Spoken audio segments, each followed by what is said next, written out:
الحمد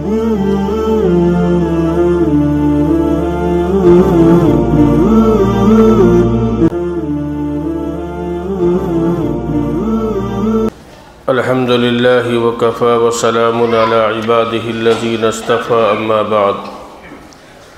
فاعوذ باللہ من الشیطان الرجیم بسم اللہ الرحمن الرحیم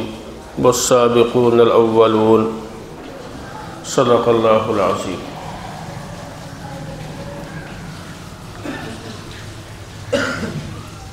تقریباً 7 قسط ہو چکی ہیں سیرت النبی کے، 7 دروس، آج غالباً 8واں ہے۔ تو تذکرہ چل رہا تھا والسابقون الاولون کا۔ سابقون الاولون سے وہ حضرات صحابہ کرام مراد ہیں جنہوں نے پہل اسلام کو قبول کیا تھا، اور جن کا تذکرہ اللہ رب العزت نے قرآن میں والسابقون الاولون سے کیا ہے۔ اس لیے یہ تھا کہ سیرت کے حوالے سے ان حضرات کا بھی کچھ تذکرہ آ جائے جن کو قرآن نے والسابقون الاولون قرار دیا تھا۔ اس میں سے چند صحابہ کرام کا تذکرہ آپ کے سامنے آیا تھا، اور حضرت عبداللہ ابن مسعود رضی اللہ تعالی عنہ پر بات مکمل ہوئی تھی، جن کو یہ خطاب ملا تھا صاحب السواک والنعل، کہ وہ حضور علیہ السلام کے خاص خادم تھے۔ سواک عربی میں مسواک کو کہتے ہیں اور جوتے کو نعل کہتے ہیں۔ تو یہ خدمت حضرت عبداللہ ابن مسعود رضی اللہ تعالی عنہ کے ذمے ہوتی تھی۔ حضور کی مسواک اور حضور کے چپل جوتے وغیرہ انہی کے پاس ہوتے تھے، اور ان چیزوں کی ہر وقت ضرورت ہوتی ہے۔ مسواک کی آپ علیہ السلام کا معمول تھا کہ اکثر آپ مسواک فرمایا کرتے تھے، اور جوتے وغیرہ چپل وغیرہ کی خدمت بھی انہی کے سپرد تھی، اس لیے ان کو صاحب السواک والنعل کہا جاتا تھا۔ تو گویا یہ حضور صلی اللہ علیہ وسلم کے بہت قریب لوگوں میں سے تھے، اور حضور علیہ السلام نے ان کے بارے میں یہی فرمایا تھا کہ تو سیکھا ہوا ہے۔ جب انہوں نے علم کی درخواست کی تھی، اس سے پہلے 2 ہفتے پہلے بات آئی تھی، تو حضور علیہ السلام نے فرمایا تھا کہ تو سیکھا ہوا ہے۔ اس کے بعد میں ایک صحابی ہیں حضرت عمران ابن حسین، ایک تو سین سے حسین ہے، حضرت علی رضی اللہ تعالیٰ عنہ کے صاحبزادے حضرت حسن حضرت حسین، اور ایک سواد سے ہیں حسین، حضرت عمران ابن حسین۔ تو عمران رضی اللہ تعالیٰ عنہ یہ ایمان لے آئے تھے، لیکن ان کے جو والد تھے حسین، یہ ایمان تھوڑا سا دیر میں لائے تھے، لیکن یہ السابقون الاولون میں ان کو کہا جا سکتا ہے۔ چنانچہ یوں آتا ہے کہ قریش کا ایک وفد ان کے پاس آیا، اور ان کا تعلق جو تھا وہ بنو خزاعہ سے تھا۔ عمران ابن حسین کا تعلق بنو خزاعہ سے تھا، اور بنو خزاعہ وہ قبیلہ تھا جو حضرت اسماعیل علیہ السلام کا ننھیال کہلاتا ہے، تو اس قبیلے سے یہ تھے۔ عمران رضی اللہ تعالیٰ عنہ ایمان میں داخل ہو گئے تھے۔ حسین کے پاس قریش کے کچھ لوگ آئے، اور ایک وفد گویا آیا، اور انہوں نے کہا کہ یہ محمد صلی اللہ علیہ وسلم بڑی عجیب بات کرتے ہیں، آپ جائیں اور ان سے کچھ گفتگو کریں۔ چنانچہ حسین جو ہے وہ اپنے لوگوں کے ساتھ ایک وفد کے پاس حضور علیہ السلام کے پاس آئے، اور اس وقت حضور دار ارقم میں یا کوئی کمرے میں، چھوٹے سے کمرے میں، چھوٹی سی جگہ پہ تشریف فرما تھے۔ تو جو حضرات ساتھ آئے تھے تو انہوں نے ان کو تو باہر روک دیا، اور اس کے بعد میں یہ خود اندر گئے۔ اب جب یہ اندر پہنچے تو ان کے جو بیٹے عمران تھے وہ پہلے سے صحابی تھے، مسلمان تھے، تو وہ اندر تشریف فرما تھے۔ تو جب یہ پہنچے تو حضور صلی اللہ علیہ وسلم نے فرمایا کہ بھائی ان کو جگہ دے دو، حسین آئے ہیں، ان کو جگہ دے دو۔ تو صحابہ اکرام نے ان کو جگہ دے دی اور یہ بیٹھ گئے۔ اس کے بعد میں حضور نے ایک بات بھی فرمائی تھی کہ دیکھو انزل الناس، جب کوئی تم میں سے کوئی ایسا شخص آئے کہ دنیا میں اس کا کوئی مقام ہو تو اس کو وہی عزت دو جو دنیا میں اس کو عزت دی جاتی ہے۔ یہ حدیث میں ہے، باقاعدہ حضور علیہ السلام کا فرمان ہے۔ تو بہرحال جگہ دی گئی تو انہوں نے حضور علیہ السلام سے کچھ گفتگو فرمائی، کچھ بات چیت کی۔ تو اس کے جواب میں حضور صلی اللہ علیہ وسلم نے پوچھا، اے حسین یہ بتاؤ تم کتنے خداؤں کی عبادت کرتے ہو؟ تو انہوں نے کہا کہ 7 خدا تو زمین پر ہیں، ہم ان کی عبادت کرتے ہیں، اور 1 خدا آسمان پر ہے۔ تو گویا کتنے ہو گئے؟ 8۔ ایک تو اللہ ہی۔ تو حضور علیہ السلام نے فوراً ان سے سوال کیا کہ یہ بتلاؤ کہ جب تم کسی تنگی اور مشکل اور پریشانی میں ہو تو کس کو پکارتے ہو؟ کس سے فریاد کرتے ہو؟ کس سے دعا مانگتے ہو؟ تو انہوں نے جواب دیا کہ جب ہم کوئی مشکل، تنگی اور پریشانی اور دقت میں ہوتے ہیں تو اوپر والے سے دعا کرتے ہیں۔ تو حضور علیہ السلام نے فرمایا کہ یہ کیسی بات ہے حسین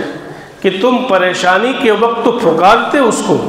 اور مدد تو اس سے مانگتے ہو، لیکن اس کے ساتھ تم زمین والوں کو بھی خدا کے ساتھ تم نے شامل کر رکھا ہے، یہ کیسی غیر انصاف والی بات ہے۔ تو اس طریقے سے حضور علیہ السلام نے جب ان سے گفتگو فرمائی تو یہ اسی وقت اشہد ان لا الہ الا اللہ و اشہد ان محمدا عبدہ و رسولہ پڑھ کر ایمان میں داخل ہو گئے۔ اب جب یہ ایمان میں داخل ہوئے تو سیرت نگاروں نے لکھا ہے کہ ان کے بیٹے جو عمران تھے ان کو بڑی خوشی ہوئی اس موقع پر، اور وہ اٹھے اور آنے کے بعد میں اپنے والد محترم کی پیشانی کا بوسہ لیا اور ان کے ہاتھ کا بوسہ لیا، اور پھر حضور علیہ السلام اس منظر کو دیکھ رہے تھے تو آپ دیدہ ہوئے، اور آپ نے فرمایا کہ دیکھو یہ عمران ہے۔ جب ان کے والد آئے تو انہوں نے ان کے بیٹھنے میں ان کو جگہ دی، اور جب وہ اسلام کو قبول کیا انہوں نے تو ان کو خوشی ہوئی اور اپنے والد کے ساتھ یہ برتاؤ اور یہ سلوک کیا۔ تو حضور علیہ السلام کو حضرت عمران کا اپنے والد کے ساتھ یہ برتاؤ اور یہ سلوک کرنا حضور کو پسند آیا، اس لیے حضور علیہ السلام نے گویا اس پر آپ کی تعریف فرمائی۔ اب اس کے بعد میں تذکرہ آتا ہے حضرت صہیب رومی رضی اللہ تعالیٰ عنہ کا۔ اصل میں حضرت صہیب رضی اللہ تعالیٰ عنہ یہ روم کے رہنے والے نہیں تھے بلکہ یہ ایران کے رہنے والے تھے۔ اس وقت 2 بڑی طاقتیں تھیں۔ ایران کو کسرا کہا جاتا تھا جس کو فارس بھی کہا جاتا ہے، اور روم کو قیصر کہا جاتا تھا۔ اس وقت یہ 2 بڑی طاقتیں تھیں۔ تو یہ حضرت صہیب رومی رضی اللہ تعالیٰ عنہ یہ اصل میں فارس کے یعنی ایران کے رہنے والے تھے، لیکن ان میں آپس میں اکثر لڑائیاں ہوتی تھیں قیصر و کسرا میں، یعنی روم اور ایران میں۔ تو کسی رومی لشکر نے ان کو بچپن ہی میں پکڑ لیا تھا اور ایران سے ان کو روم لے آیا تھا، تو یہ اسی نام سے مشہور ہو گئے صہیب رومی۔ ان کے متعلق سیرت نگاروں نے لکھا ہے کہ یہ ایران میں کسی فوجی کمانڈر کے بیٹے ہوا کرتے تھے، لیکن اب غلام ہو گئے، اور اس کے بعد میں روم میں آئے، اور مکہ کا کوئی وفد گیا ہوگا روم، تو جس نے ان کو ایران سے فارس سے جو لایا تھا اس نے جو ہے مکہ کے ہاتھوں، مکہ کے کسی قبیلے کے ہاتھ جو ہے وہ روم میں بیچ دیا، اور یہ آ گئے مکہ مکرمہ۔ صہیب رومی رضی اللہ تعالیٰ عنہ یہ غلام تھے۔ اور پھر اس کے بعد میں 3 نام اور آتے ہیں جو غلام تھے، حضرت عمار رضی اللہ تعالیٰ عنہ، اور حضرت عمار رضی اللہ تعالیٰ عنہ کے والد محترم تھے حضرت یاسر رضی اللہ تعالیٰ عنہ، اور ان کی والدہ تھی حضرت سمیہ رضی اللہ تعالیٰ عنہ۔ آپ نے سنا ہوگا کہ اسلام کے لیے یعنی نبی صلی اللہ علیہ وسلم کی اس شریعت میں اور اعلان نبوت کے بعد میں اگر اس روئے زمین پر کسی کا خون گرا ہے سب سے پہلے تو حضرت سمیہ رضی اللہ تعالی عنہ کا خون اس روئے زمین پر اسلام کے لیے گرا ہے۔ تو گویا یہ 4 لوگ ہو گئے، لیکن یہ چاروں غلام تھے۔ حضرت صہیب بھی غلام تھے، حضرت یاسر بھی غلام تھے، اور حضرت یاسر کے بیٹے حضرت عمار بھی غلام تھے، اور جب یہ باپ بیٹے غلام تھے تو ان کی والدہ بھی کسی کی باندھی رہی ہوں گی اس زمانے میں، لیکن یہ ان کے اسلام لانے کا تذکرہ گویا اس انداز سے ملتا ہے کہ ایک دن حضرت عمار نے دیکھا صہیب رومی کو کہ جہاں حضور علیہ السلام تشریف فرما تھے، یہ وہ حضرات ہیں کہ ابھی 40 کا عدد پار نہیں ہوا ہے، یعنی ابھی 40 لوگ اسلام میں داخل نہیں ہوئے، یہ اس سے پہلے ان حضرات نے ایمان کو قبول کیا تھا۔ تو گویا عام طور پر حضور علیہ السلام دار ارقم میں رہا کرتے تھے، تو حضرت صہیب اسی کے ارد گرد تھے۔ تو حضرت عمار نے کہا کیا بات ہے، یہاں کیوں ٹہل رہے ہیں آپ؟ تو حضرت صہیب نے کہا کہ میں محمد صلی اللہ علیہ وسلم سے تھوڑا گفتگو کرنا چاہتا ہوں، ان کی بات کو سننا چاہتا ہوں کہ جس چیز کی طرف وہ بلا رہے ہیں وہ کیا ہے، میں ان کی بات سننا چاہتا ہوں۔ حضرت عمار نے کہا کہ میرے دل کے اندر بھی یہی خواہش ہے، تو ایسا کرتے ہیں کہ چلو چلتے ہیں۔ تو گویا یہ دو حضرات حضرت عمار رضی اللہ تعالیٰ عنہ اور حضرت صہیب رضی اللہ تعالیٰ عنہ یہ وہ گئے وہاں اور حضور علیہ السلام سے گفتگو فرمائی، اور اس کے بعد میں حضور صلی اللہ علیہ وسلم نے ان کو قرآن کی آیات پڑھ کر سنائی، تو یہ حضرات مسلمان ہو گئے۔ حضرت صہیب مسلمان ہو گئے اور حضرت عمار رضی اللہ تعالیٰ عنہ مسلمان ہو گئے۔ میں آگے بڑھنے سے پہلے ایک اس کی وضاحت اور کر دوں کہ حضرت عمران ابن حسین کا واقعہ آیا تھا، تو جب حضرت حسین نے وہاں پر اسلام کو قبول کر لیا تھا، اور جب وہ باہر نکلے، یہ بات رہ گئی تھی، جب وہ باہر نکلے تو چونکہ اپنے ساتھ ایک وفد لے کر آئے تھے، چند لوگ ان کے ساتھ تھے جن کو باہر چھوڑ دیا تھا، تو جب یہ حضور کے اس حجرے سے باہر نکلے تو جو لوگ ان کے ساتھ تھے انہوں نے حضرت حسین کے کہنے سے پہلے ان کو دیکھ کر یہ سمجھ لیا تھا کہ یہ شخص اسلام کو قبول کر چکا ہے، اس لیے کہ اسلام کو قبول کرنے کے بعد میں حضور صلی اللہ علیہ وسلم کی صحبت کا نور ان کے چہرے پر محسوس ہو رہا تھا۔ تو ان لوگوں نے یہ کہا کہ یہ شخص اسلام کو قبول کر لیا، لیکن جب وہ قریب آئے تو کہا کیا ہوا؟ تو کہا ہم تو اشہد ان لا الہ الا اللہ پڑھ کر ان کے غلام ہو چکے ہیں۔ تو جو لوگ ان کے ساتھ تھے بہرحال وہ چلے گئے۔ تو یہاں پر پھر ایک تو وہ جگہ تھی کہ جب یہ اندر داخل ہوئے تو حضور نے کہا سردار ہیں قبیلے کے، ان کو بیٹھنے کی جگہ دے دو، اور جب وہ واپس جانے لگے تھے تو حضور نے صحابہ سے فرمایا تھا ان کو کچھ دور تک رخصت کراؤ، کیونکہ اپنے قبیلے میں یہ بڑے سمجھے جاتے ہیں، تو وہ گویا عزت حضور علیہ السلام نے بھی ان کو دی۔ تو یہ بات بہرحال رہ گئی تھی، اب مکمل ہوئی۔ اب آپ سوچیں، اس جملے پر غور کریں، سیرت نگاروں نے لکھا ہے کہ حضور علیہ السلام کے پاس گئے اور کلمہ پڑھا، اور کلمہ پڑھنے کے بعد میں کچھ دیر وہاں رہے تو انوار نبوت کے آثار ان کے چہرے پر غیر ایمان والوں نے محسوس کیا۔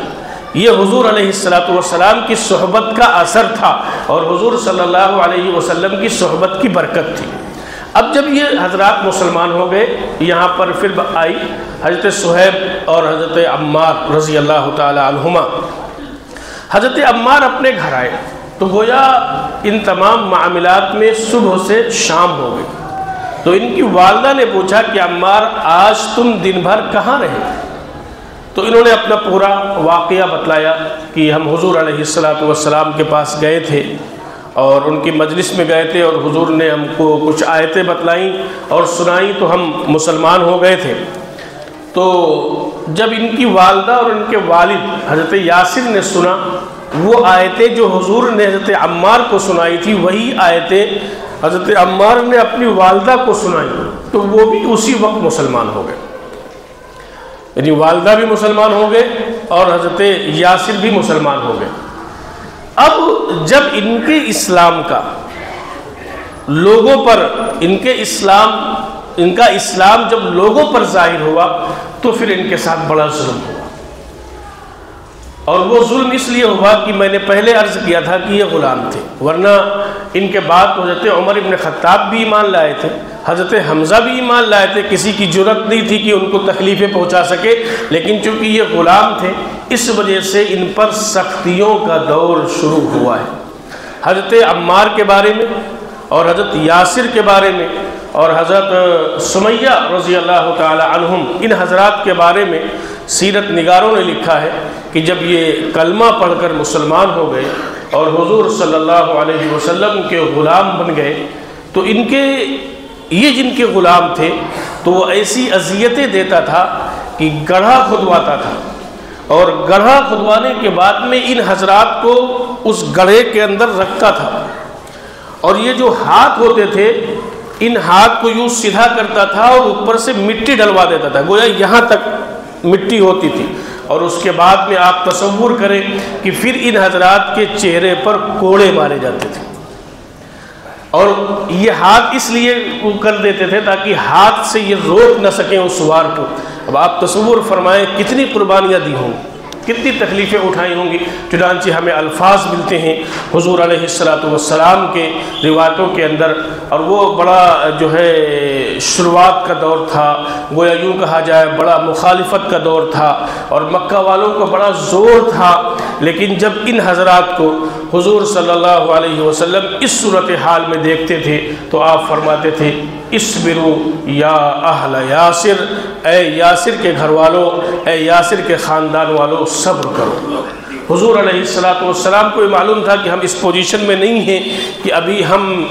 ان کے لیے کچھ کر سکیں، تو حضور علیہ السلام صبر کی تلقین کرتے تھے۔ آج تو دھڑلنے سے ہم صحابہ کو منافق کہہ دیتے ہیں، لیکن آپ سوچو کتنی قربانیاں دیں۔ کوئی معمولی بات ہے کہ ہاتھ اس طریقے سے باندھ دیا جائے، گویا گاڑ دیا جائے، اور چہرے پر جو ہے وہ کیا کہتے ہیں وہ کوڑے برسائے جائیں، صرف اس وجہ سے کہ محمد الرسول اللہ کا کلمہ پڑھ رہے ہیں۔ صحابہ کی قربانیوں کو اگر ہم سامنے رکھیں گے اور صحابہ اکرام کی قربانیوں کا اگر تصور ہمارے ذہنوں میں ہوگا تو میرے دوستوں پھر ہم ان ان پڑھ لوگوں کی باتوں میں نہیں آئے گے جن کو عربی کا جو ہے ایک صفحہ قرآن کا پڑھنا نہیں آتا ہوگا، جو صحابہ پر اس طریقے سے منافقت کا الزام لگاتے ہو۔ تو اس لیے بہرحال اس سلسلے میں بہت میں سمجھتا ہوں چوکنا رہنے کی ضرورت ہے کہ حضور علیہ السلام نے حضرات صحابہ کرام رضوان اللہ تعالی علیہم ان قربانیوں کو، اور پھر آپ نے اس انداز سے تسلی دی ہو کہ اصبروا یا اہل یاسر، کہ اے یاسر کے گھرانے والوں صبر کرو۔ اور پھر اللہ تعالیٰ نے بہرحال حالات بدلے، اور حالات بدلے کیا، حضرت سمیہ رضی اللہ تعالیٰ عنہا کا اسی حالت میں دردناک طریقے سے مکہ مکرمہ ہی میں شہید ہوئے، جسم کے ٹکڑے ہوئے، اور انہوں نے کہا تھا کہ پہاڑ تو اپنی جگہ سے ٹل سکتا ہے لیکن ہمارا ایمان اور محمد الرسول اللہ صلی اللہ علیہ وسلم کا جو ہم نے کلمہ پڑھا ہم اس کو نہیں چھوڑ سکتے ہیں۔ یہ حضرت سمیہ رضی اللہ تعالیٰ عنہا کا عزم اور حوصلہ تھا۔ اب اس کے بعد میں تذکرہ آتا ہے دو لوگوں کے ایمان کا، یہ ایک دو لوگوں کا اور تذکرہ پھر حضور علیہ السلام کے حالات پر انشاءاللہ گفتگو ہوگی۔ ایک ایمان تھا حضرت عمر ابن خطاب رضی اللہ تعالیٰ، اور ایک ایمان ہے حضرت حمزہ رضی اللہ تعالیٰ عنہ۔ بعض سیرت نگاروں نے لکھا ہے کہ یہ 6 نبوی میں یہ ایمان لائے، حضرت عمر حضرت حمزہ کے بارے میں، لیکن اکثر محدثین کی رائے یہ ہے، بلکہ محدثین کا اصرار ہے، رائے بھی اور اصرار بھی ہے کہ یہ 6 نبوی کو ایمان نہیں لائے بلکہ 2 نبوی کو ایمان لائے، یعنی نبوت کے دوسرے سال یہ حضرات ایمان لائے، حضرت حمزہ رضی اللہ تعالیٰ عنہ اور حضرت عمر ابن خطاب رضی اللہ تعالیٰ عنہ۔ اگر آپ 6 نبوی تک جائیں گے تو 6 نبوی میں 100 سے زیادہ اوپر صحابہ کی تعداد ملتی، اور پھر ادھر یہ ملتا ہے کہ یہ 40ویں نمبر پر ایمان کو قبول کیا، تو آپس میں یہ تضاد ہوگا۔ لیکن بہرحال جو سیرت نگار ہیں ان میں زیادہ لوگوں کی اور محدثین کی رائے یہ ہے کہ یہ نبوت کے دوسرے سال ایمان لائے ہیں۔ تو اکثر لوگوں نے یہ کہا ہے کہ حضرت حمزہ حضرت عمر ابن خطاب سے 3 دن پہلے ایمان لائے ہیں، اور حضرت عمر ابن خطاب 3 دن بعد ایمان لائے ہیں۔ تو حضرت حمزہ رضی اللہ تعالیٰ عنہ کا رشتہ حضور سے کیا تھا؟ ایک تو حضرت حمزہ رضی اللہ تعالیٰ عنہ کا رشتہ یہ تھا کہ وہ آپ کے چچا تھے۔ حضرت حمزہ عبد المطلب کے بیٹے تھے، اور عبد المطلب کے بیٹے حضور کے والد محترم حضرت عبداللہ بھی تھے، تو اس اعتبار سے آپ کے چچا تھے۔ دوسرا رشتہ حضرت حمزہ سے یہ تھا کہ رضاعی بھائی تھے حضور کے۔ اس سے پہلے میں نے دودھ والے تذکرے میں تذکرہ کیا تھا کہ حضرت حمزہ اور حضور علیہ السلام نے ایک دایا کا دودھ پیا ہے، تو اس طریقے سے رضائی بھائی ہوئے۔ تیسرا رشتہ ان کا یہ حضرت حمزہ سے، تیسرا رشتہ یہ ہے کہ حضرت حمزہ کی والدہ کا نام تھا حالہ، اور حضرت آمنہ جو حضور علیہ السلام کی والدہ محترمہ ہیں، یہ دونوں آپس میں چچا زاد بہن تھیں، یعنی حضرت حمزہ کی والدہ اور حضور علیہ السلام کی والدہ یہ آپس میں چچا زاد بہن تھیں۔ حضرت آمنہ کے والد کا نام تھا وہب، اور حضرت حمزہ کی والدہ کے والد کا نام، ان کا نانا کا نام وہیب تھا، اور یہ دونوں آپس میں ایک باپ کی اولاد تھے، یعنی سگے بھائی تھے۔ تو اگر آپ دیکھیں تو ایک تو یہ رشتہ ہو گیا کہ چچا تھے،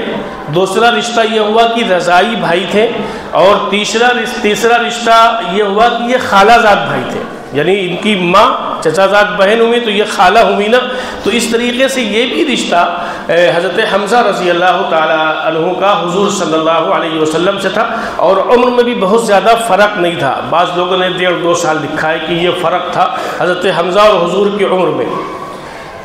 ہمیں سیرت میں یہ ملتا ہے کہ اعلان نبوت کے بعد میں حضرت حمزہ رضی اللہ تعالیٰ عنہ کی طرف سے کوئی ایسی چیز نہیں ملتی ہے کہ جس میں حضرت حمزہ نے حضور کو تکلیف پہنچائی ہو۔ اسلام لانے سے پہلے یہ جو صحابہ شروع میں ایمان لائے ہیں ان کو حضرت حمزہ نے تکلیف پہنچائی، بلکہ حضرت حمزہ کے بارے میں تو یوں ملتا ہے کہ یہ تو ایک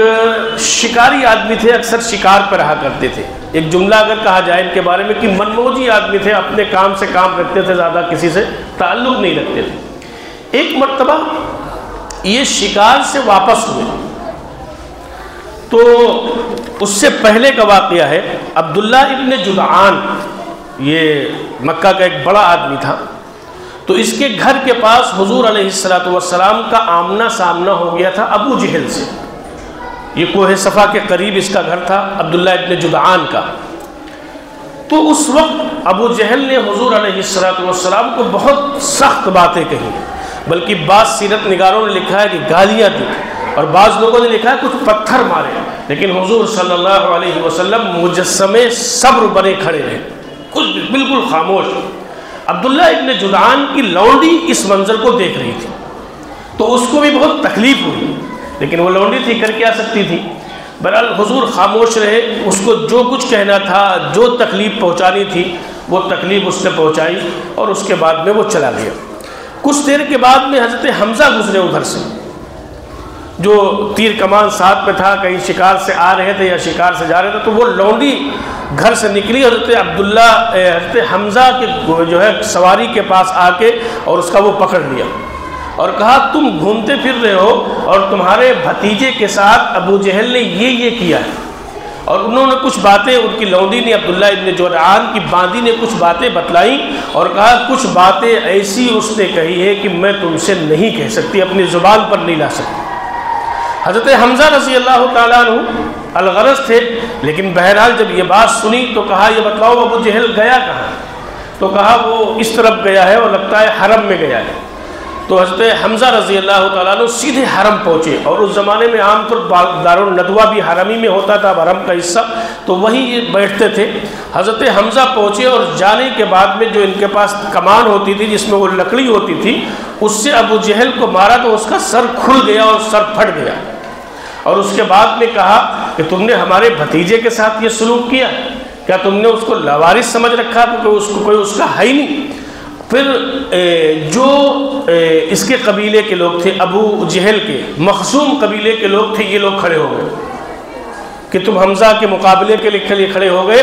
جب حمزہ کے مقابلے کے لیے اس کے قبیلے کے لوگ کھڑے ہوئے تو وہاں پر بنو ہاشم بھی موجود تھے، جو تھے حمزہ رضی اللہ تعالیٰ عنہ کے قبیلے کے لوگ تھے، وہ بھی کھڑے ہو گئے تھے حمزہ کی طرف سے کہ اگر مقابلہ ہوگا تو 2 قبیلوں میں مقابلہ ہوگا۔ تو ابو جہل نے اپنے لوگوں کو بیٹھایا، اور بیٹھانے کے بعد میں کہا کہ دیکھو یہ سچی بات ہے کہ ہم نے ان کے بھتیجے کو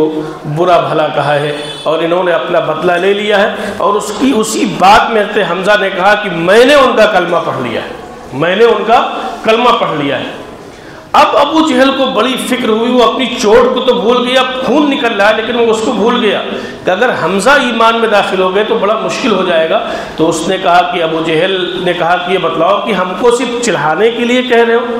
کہ تم نے کلمہ پڑھ لیا یا واقعی تم نے کلمہ پڑھ لیا؟ حالانکہ ابھی حضرت حمزہ نے کلمہ نہیں پڑھا تھا، یوں ہی کہا تھا، تو انہوں نے کہا ہاں میں نے کلمہ پڑھ لیا ہے۔ اس کے بعد میں بہرحال وہ چلا گیا اور یہ اپنے گھر آ گئے۔ اب سیرت نگار یہاں پر لکھتے ہیں دو طرف لوگ گئے ہیں، لیکن بہرحال جو ایک اکثر لوگوں نے لکھا ہے کہ اس کے کچھ دیر کے بعد میں حضرت حمزہ پھر خانہ کعبہ آئے، اور خانہ کعبہ آ کر ہاتھ اٹھا کر اللہ تعالیٰ سے دعا کی کہ اگر جس دین پر میرے والد تھے تو اس دین پر مجھے باقی رکھ، اور جو دین کی دعوت میرا بھتیجا دے رہا ہے اگر وہ دین سچا ہے تو میرا دل کھول دے اللہ۔ خانہ کعبہ میں آ کر دعا کی کہ میرا دل کشادہ کر دے۔ چنانچہ شام ہونے سے پہلے اللہ تعالیٰ نے دل کے اندر بات ڈالی اور گئے حضور پاک علیہ السلام کے پاس، اور جانے کے بعد میں کہا کہ بیٹا ابو جہل نے جو تمہارے ساتھ کیا تھا، بھتیجے جو تمہارے ساتھ کیا تھا، ہم نے اس کا بدلہ لے لیا۔ حضور صلی اللہ علیہ وسلم نے فرمایا کہ چچا دنیا میں جن لوگوں نے مجھے تکلیفیں پہنچائی ہیں اور آپ نے اگر اس کا بدلہ لے لیا، جسمانی بدلہ لے لیا، تو مجھے اس سے کوئی خوشی نہیں ہے، مجھے اس سے کوئی خوشی نہیں ہے۔ تو حضور حضرت حمزہ نے کہا کہ پھر آپ کو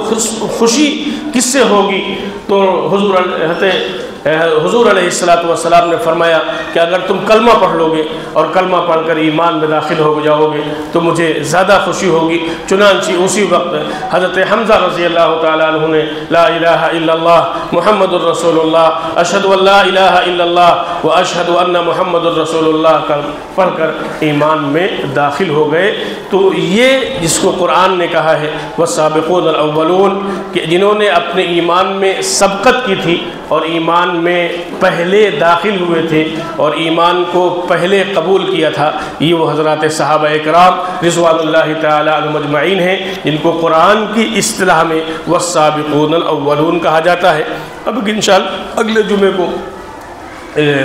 حضرت عمر ابن خطاب رضی اللہ تعالیٰ عنہ کا تذکرہ تو بار بار آ چکا ہے، لیکن کچھ ان کا تذکرہ اور حضرات جو ایمان لائے ہیں، پھر انشاءاللہ سیرت کے متعلق گفتگو ہوگی۔ اللہ تعالیٰ ہم سب کو عمل